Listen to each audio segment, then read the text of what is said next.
नमस्कार, मैं आकृति और आप देख रहे हैं इंडिया पब्लिक खबर।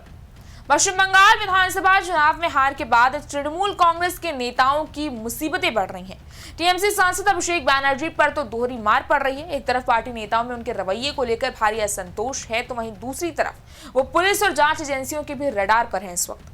इसी कड़ी में आज तड़के 3 बजे ही बंगाल पुलिस ने अभिषेक बैनर्जी के घर पर छापा मार दिया और बंगाल की पुलिस की इस हिट लिस्ट में अकेले दीदी के लाडले अभिषेक ही नहीं है, बल्कि टीएमसी के एक और कद्दावर नेता और ममता बनर्जी के करीबी मदन मित्रा के 7 ठिकानों पर भी छापे मारे गए हैं।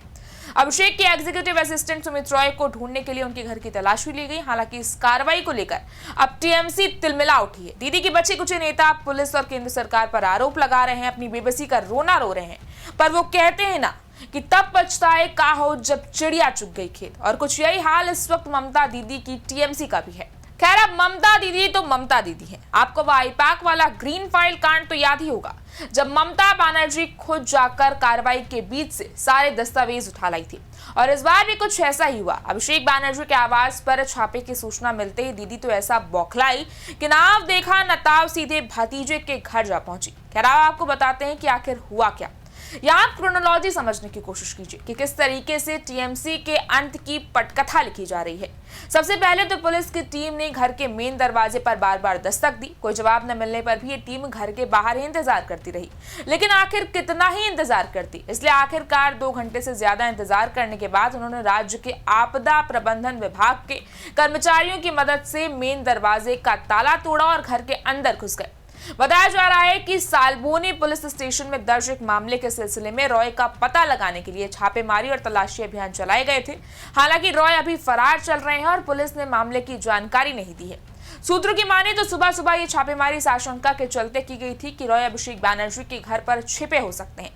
इस बीच छापेमारी की खबर मिलते ही ममता बनर्जी हरीश चैटर्जी स्ट्रीट स्थित अपने पास के घर से तुरंत मौके पर पहुंच गई। 2 घंटे से ज्यादा चले इस ऑपरेशन के बाद सुरक्षा बलों की संयुक्त टीम अभिषेक बैनर्जी के घर से रवाना हो गई और इसी के बाद एक बार फिर से बंगाल की गलियों में सियासी उबाल आ गया। अभिषेक बैनर्जी ने पुलिस पर ज्यादती का आरोप लगाया है। अभिषेक बैनर्जी ने यह दावा किया है कि पुलिस ने ताला तोड़कर घर में प्रवेश किया और हर कमरे की जांच की। उन्होंने कहा कि पूरे घर की तलाशी ली गई, लेकिन कार्रवाई के पीछे की वजह तक नहीं बताई गई। उधर ममता बनर्जी के एक और करीबी के ठिकानों पर भी छापे मारे गए। नगरपालिका भर्ती घोटाले में टीएमसी विधायक मदन मित्रा पर ईडी ने शिकंजा कसना शुरू कर दिया है। ईडी ने नगरपालिका भर्ती घोटाले की जांच के सिलसिले में टीएमसी विधायक और पूर्व मंत्री मदन मित्रा के 7 ठिकानों पर छापेमारी की।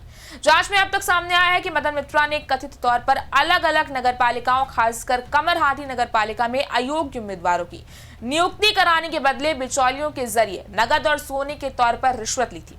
सूत्रों की माने तो मदन मित्रा का नाम 125 से ज्यादा संदिग्ध और कथित तौर पर अवैध नियुक्तियों से जुड़ा हुआ पाया गया है। फिलहाल तो ईडी इस पूरे भर्ती घोटाले में पैसे की लेन देन और बाकी आरोपियों की भूमिका की भी जांच कर रही है।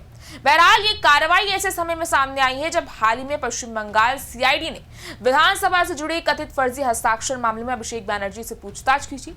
साथ ही अलग अलग जांच एजेंसियों द्वारा उन्हें लगातार समन भी भेजे जा रहे हैं। ऐसे में इस पूरे मामले ने एक बार फिर से बंगाल में राजनीतिक पारा चढ़ा दिया है और टीएमसी ने इसे राजनीतिक प्रतिशोध की कार्रवाई करार दिया। देखना यह है कि टीएमसी के खात्मे की सियासी पिक्चर में अभी और कितना ड्रामा बाकी है। इस बारे में आपकी क्या राय है, आप हमें कमेंट सेक्शन में जरूर बताएं। इस वीडियो को लाइक करें, शेयर करें, चैनल को सब्सक्राइब करें। शुक्रिया।